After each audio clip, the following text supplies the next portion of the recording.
Tonight on KQED Newsroom, the Florida school shooting raises fresh questions about how educators can keep students safe in California. Berkeley declares itself a sanctuary city for marijuana, and how other Bay Area cities are trying to help atone for the war on drugs. Richmond Mayor Tom Butt on the opportunities and challenges facing his city, from the economy to air pollution. Plus, at 96, she's the oldest active national park ranger. Reid Soskin reflects on her remarkable life from World War II to the civil rights struggle. Hello and welcome to KQED Newsroom. I'm Thuy Vu.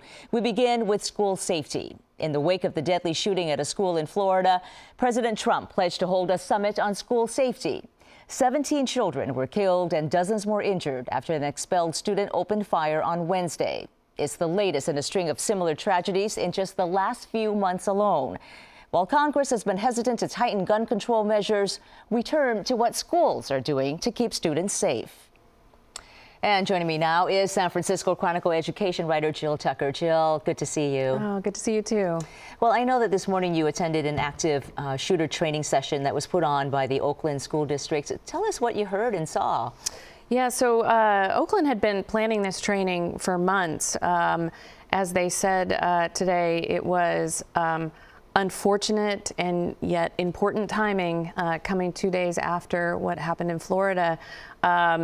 It was sitting there with school teachers and principals, custodians and other school staff, and them knowing that what they were learning had just happened somewhere else 2 days earlier. The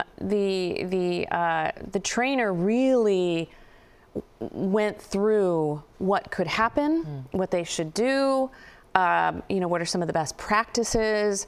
The trainer even showed video from the Florida incident. He really wanted to reinforce these ideas, and one of the things that he showed was a video that a student took at the school in Parkland, and the video showed the students crouching in the corner of a classroom, and you could hear the rapid succession of gunshots, just boom, boom, boom, boom, boom, children screaming.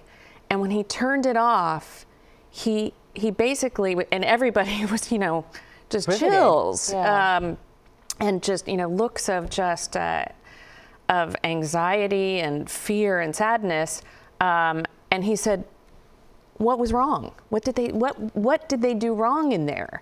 And what he pointed out and really drove the point home was that they were sheltering in the classroom, as often is the case of what you should do. Sometimes you hide. But nothing was barricaded, and he was really driving home the point that they're crouching in this corner, but really no cover. If the shooter had tried to come in the door and had gotten through, there was nothing. So he was really at that moment driving home the point of be proactive, barricading, delay that entry. And it was really interesting watching the faces of these educators and sort of absorbing, the things, because as he told them, we sort of have the DNA when somebody starts shooting, you duck, and that isn't the best instinct usually. Like, you need to get through your denial very quickly, because we live in a world where this happens. What is the number one thing people should do, did he say? Well, what he said was that every scenario is different, and that the best thing you can do is to be trained, to be prepared, to think about the things that you need to do, because in some cases the best option is going to be to run. And oftentimes that's not what people want to do. And obviously if you have kindergartners or you're watching over children, that may not be possible. But you have to be thinking about all of your options, and just ducking and crouching is probably not your best one. So it was, he went through various scenarios and showed videos of shootings and other things to really drive home the point of what teachers and school staff need to be thinking about. So the Washington Post has reported that on average, there has been at least one school shooting every week nationwide so far this year. So as you're looking around and you talk to school districts around the Bay Area all the time, what are they doing in terms of responding, reviewing, and strengthening their security procedures and equipment? Well, unfortunately, this wasn't the first school shooting, and these shootings have been going on for a long time. So school districts across the country, and especially in California and the Bay Area, have been very proactive in many ways about these trainings. You know, they're doing active shooter trainings, they're doing lockdown and lockout trainings. They do them with the kids, they do them, you know, with the staff. They also, in San Francisco, for example, they have an emergency coordinator, so somebody who's been hired very specifically. Their only job is to prepare the district for emergencies, be that earthquakes or active shooters or whatever. You know, and there's debates about what's the best use of money, what's the best use, you know, do you have armed guards at schools? In the case of Parkland, there was an armed guard who never made it to where the shooter was. Yeah. Do you have metal detectors? So we kind of go through phases. Different communities want different things. I think the idea that people are acknowledging that this is going to happen, that we live in a world, as the police chief said for the school district today, in 2018, you have to go home and tell your 3-year-old, look, this is what you do if somebody comes and tries to kill you at school or wherever, movie theater or these types of things. And it's so sad that that's the new normal. We both have children, and so it is so sad that this is what we have to talk to our kids about.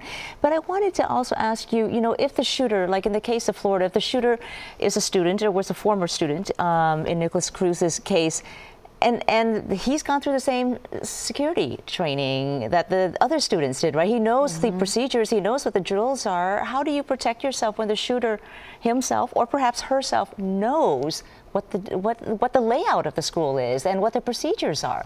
Right, and I think that that's where the training comes in to try to, you know, you're going to have to address whatever situation, because it's never going to be the same. Columbine was not the same as Parkland. All of these are very different. Las Vegas was a very different scenario for a mass shooting. So I think that being prepared, being ready, what he was telling the teachers today and the staff is the more you sort of think about this and make changes, the better prepared you are to deal with whatever comes. But he did emphasize, and I really want to say this, that we also need to try to prevent this, to look for the signs. And there were many in all of these shootings that people missed, and to try to prevent them in the first place. And that is the message we've been hearing over and over. Jill Tucker with the San Francisco Chronicle. Thank you. Thanks.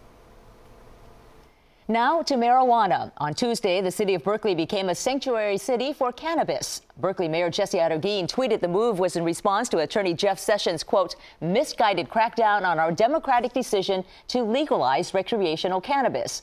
Meanwhile, across the Bay, San Francisco has a plan to help communities affected by the war on drugs enter the lucrative cannabis industry. And here now to talk about all this is San Francisco Chronicle Cannabis Editor David Downs. Good to have you back. Thanks for having me. So what does Berkeley's Sanctuary City Declaration for recreational cannabis really mean? Is it largely symbolic since a federal crackdown hasn't really happened just yet? Yeah, a lot of activists are noting that Berkeley's long been a sanctuary city for cannabis. And this sanctuary city policy mirrors a lot of other ones you've seen statewide, where local authorities and officials aren't going to be allowed to participate in any sort of joint state and federal raids on facilities like this. It's definitely in response to what Jeff Sessions has done in terms of the rhetoric around cannabis, but it remains to be seen if this crackdown is going to manifest in any tangible action, which is going to be largely in control of the local U.S. attorneys here. Well, because at the end of the day, federal law still supersedes city and county local laws, does it not? That's right, and that law hasn't changed through the Obama administration and until now. What Jeff Sessions has done is rescinded guidance to U.S. attorneys about their priorities. So you might see U.S. attorneys in more conservative states make cannabis a bigger priority. A lot of people are saying that they don't expect U.S. attorneys here in California to go after state legal cannabis. And in fact, there was a big confab of U.S. attorneys over in Washington recently, and they're talking about how they can control interstate trafficking of this substance as opposed to go after these state legal actors. And you alluded to this earlier. I mean, Berkeley has long been sort of a sanctuary city for marijuana anyways. I mean, it's in 1979, voters passed a law to make marijuana enforcement low on the police priority. That's right. A number of cities in the East Bay, including Oakland, passed things like Measure Z, which downgrades marijuana enforcement to the lowest priority in the state. And then we know that Berkeley has some of the most generous laws when it comes to your ability to grow a couple pot plants in your backyard, which is something the majority of cities and counties in California have already banned. Well, let's talk about these so-called equity cannabis programs as well that we're now seeing in a few cities in California, in Oakland, San Francisco, Sacramento, Los Angeles. What is the main reasoning behind these programs? Well, we know that minorities have borne a disproportionate impact of the war on drugs. Blacks are often arrested multiple times of the rates of whites for using marijuana, even though the actual usage on the street is roughly the same. Between the two races. Exactly. And so activists are saying, why don't we give minorities and disenfranchised groups a leg up in the new cannabis industry? And they're coming up with these really complicated rules that try to inject more minorities into this legal business. What's happening is there's a lot of anxiety about who's going to end up with legal cannabis now that it's being mainstreamed, and it's entering traditional capitalism, where we already have a lot of power that's concentrated in the hands of very few people. So what is the makeup of the cannabis industry now? I mean, from what I've read and seen, it seems like it's now creating sort of a racial inequity of its own, in that the people who are primarily involved in having the businesses are young, white, male, fairly wealthy. I think the traditional cannabis industry under Prohibition was rather diverse, but as it enters mainstream American commerce, it's encountering the same diversity problems that we have in tech, that we have in finance, and people are hoping to head off the kind of equity issues that we already have there. And so we have studies, we have surveys where we've talked to people who are running cannabis businesses.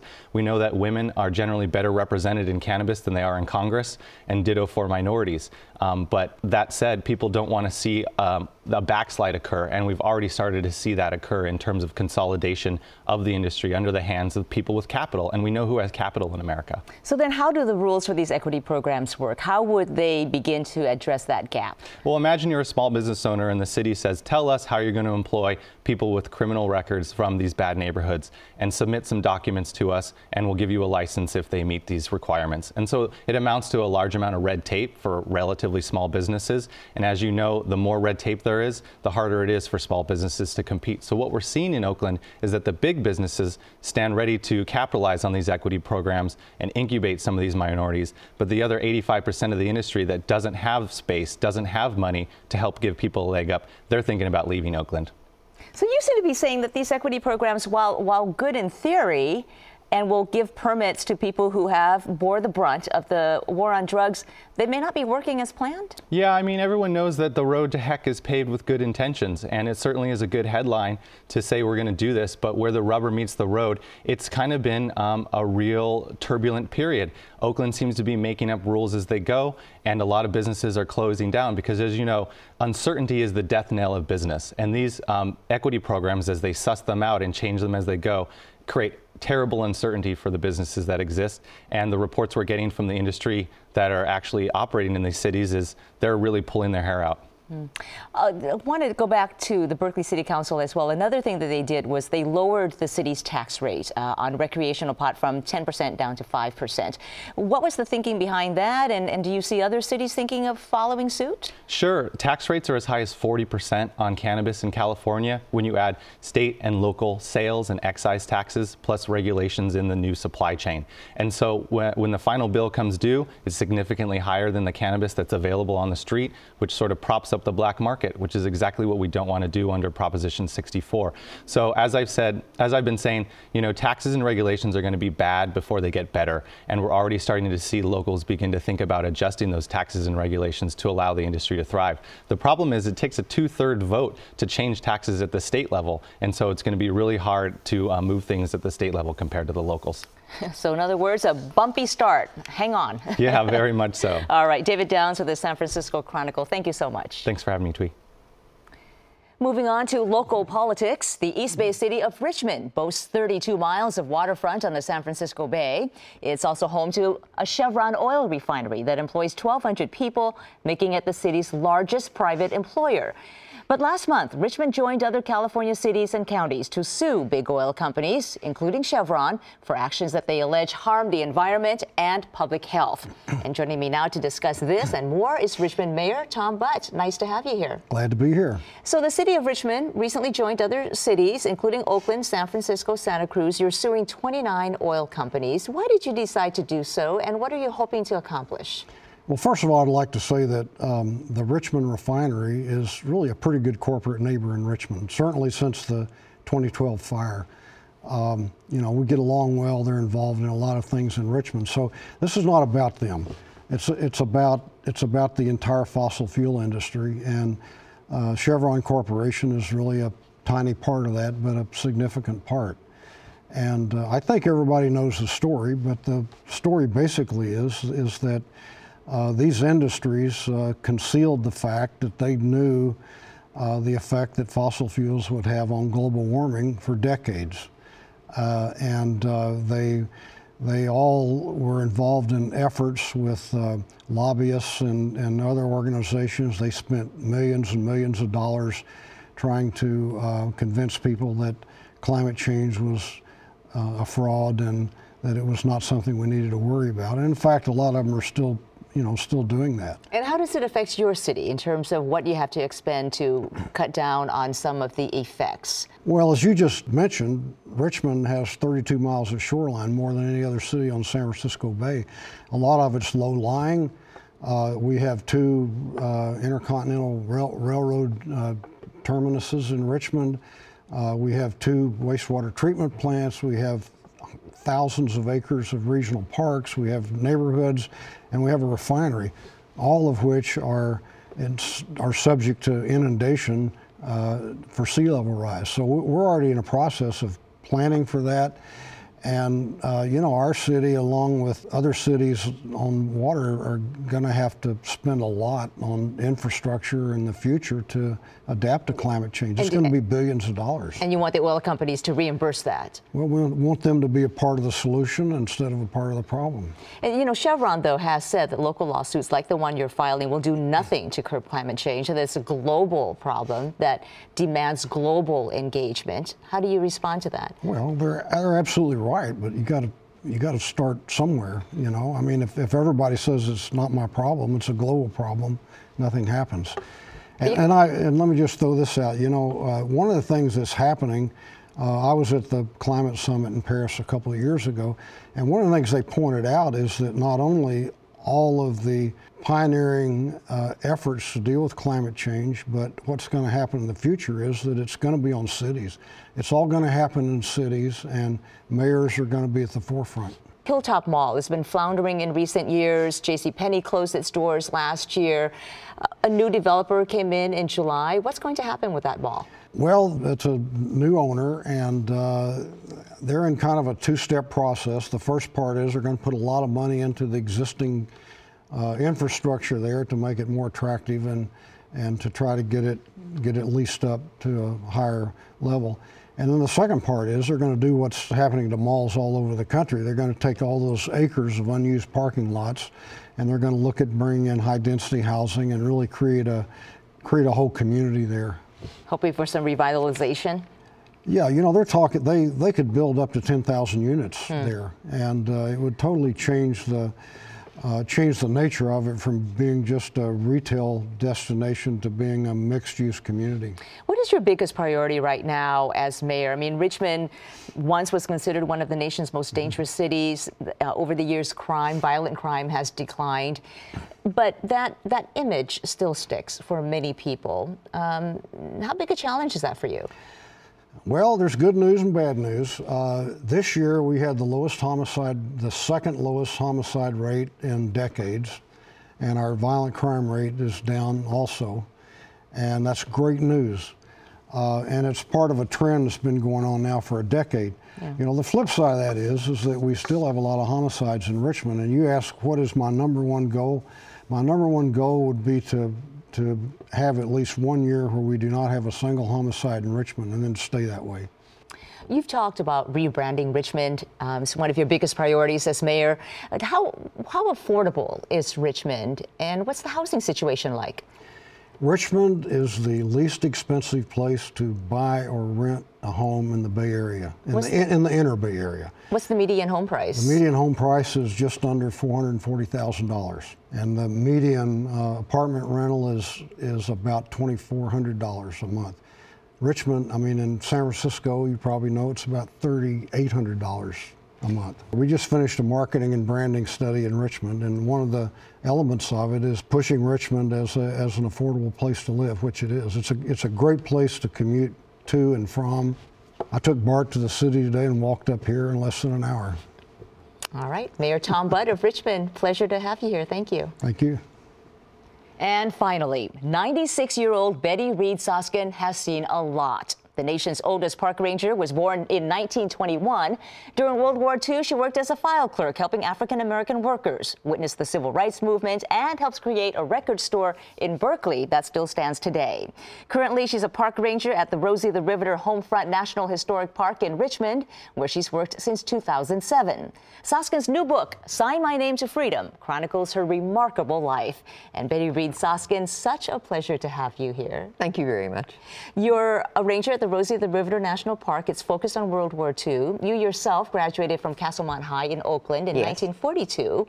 What did you do after that during the 1940s? Well, among the things that I did do was to work at a union hall during World War II in Richmond, associated with the Kaiser shipyards. And it was segregated at the time. Yes, at that time. That would have been before the labor movement would be racially integrated. So that I worked in an auxiliary, which was created by the unions. Auxiliary was just a fine word for Jim Crow. All of the black workers were put in those unions, and they paid dues, but they had no power, no vote. And the image of Rosie the Riveter in denim, you know, with the muscle flex, welding ships, doing defense work, it was always the image of a white woman. Did you identify that with that image? No, I never did, because I never did see a ship under construction. I never did see a ship being launched. You weren't allowed to? The union hall where I worked was in the center of the city, nowhere near the shoreline. So that whole part of the Homefront story escaped me at the time. And so why did you decide to become a park ranger at the age of 85? Because that was not your story. Yeah, I never did really decide. I came into Richmond as a field representative for a member of the California State Assembly, for Dion Arner. And as such, the park bloomed into my district. And I began to attend those first planning meetings because it was something that was occurring in the 14th Assembly District, and gradually became involved in that planning operation. And you became involved for a reason. I mean, you spoke up and said, look, there are nuances to this story. Because this was not my story. The reason that Richmond had been selected was because though there were boom towns that grew up around the country, it was only here in Richmond that there were enough still standing structures through which to interpret that history. And but the structures that would have told my story, the African American story, had been long ago torn down. So that in order to see that history was more inclusive, there was more than the story of Rosie the Riveter, the white woman's story. There was a story of 120,000 Japanese Americans being interned. There was a story of the Port Chicago explosion where there were 320 lives lost. There was a story of African Americans who had come out of the sharecroppers, who come out of the South, the 5 southern states, to answer the call for workers. Those stories were going untold. And in order to see that history was inclusive, I became a part of the planning operation. You grew up in the Bay Area in the 1940s and 50s. What was life like here? What happened when you tried to build a house in Berkeley? Well, I grew up as a second-generation Californian, not as an African American. I grew up when there were 10,000 African Americans between Seaside and Sacramento, so there were not segregation was not formal as it is in the South. So I didn't grow up with that kind of stigma at all. I learned after the migration of so many African Americans out of the South that this was an unreal aspect of my life. It was something that simply we had to grow into. Yeah. Well, there was some redlining, right? That happened when you tried to buy a house in Berkeley, and then you decided to move to Walnut Creek with your husband at the time. We built a house in Walnut Creek. We built a house in an unincorporated area, thinking that would give us less problems, and then live with death threats for about 5 years. You did, because you were an African-American family in the town. Yes, because there were only 2 African-American families in all of Diablo Valley, and we were one of them. And during the Civil Rights era, you decided to become a bridge between liberal whites around Walnut Creek, around Diablo Valley, and the Black Panthers. What did you do during that time? Participated in fundraising activities and delivered I was called a bag lady for the Black Panthers because I was delivered the money in bags to not literally the Black Panthers? Not literally, but that was a time of redefinition for me. And I had been in the suburbs as a white family and was put more in touch with my Black roots than I needed to be in the Bay Area. So that was a period of redefinition for me. You have lived through so much. You are a national treasure. You were even honored with a presidential coin from President Barack Obama. Given the tumultuous political climate that we live in today, what is your view of race relations? I think that there are new voices, exciting voices that are coming out of the Black movement now that are really exciting to me. Black Lives Matter and Ta-Nehisi Coates and Joy Reid. And there are many, many voices coming out now. I think that since I have lost my sense of future because I'm 96, my sense of past has been enhanced. And I am aware now that this country has been going through these cyclical periods of chaos ever since 1776, and we're in another one of them now. But it's in those times that the democracy is being redefined, and that we have access to the reset buttons, and that we're in one of those places right now. So that for me, it's very hopeful. It's very exciting because all those things that were very negative, that were very ugly, are now available to be seen by the entire nation when they used to be simply things that existed in the Black community. Now everyone sees them. We all saw Charlottesville. Well, we are so lucky to have you and your perspective, and I wish you the best of luck with your new book. Thank you very much. Betty Reid Soskin, thank you for being here. Thank you. And well, that does it for us. You can find more of our coverage at kqed.org/newsroom. I'm Thuy Vu. Thank you for joining us.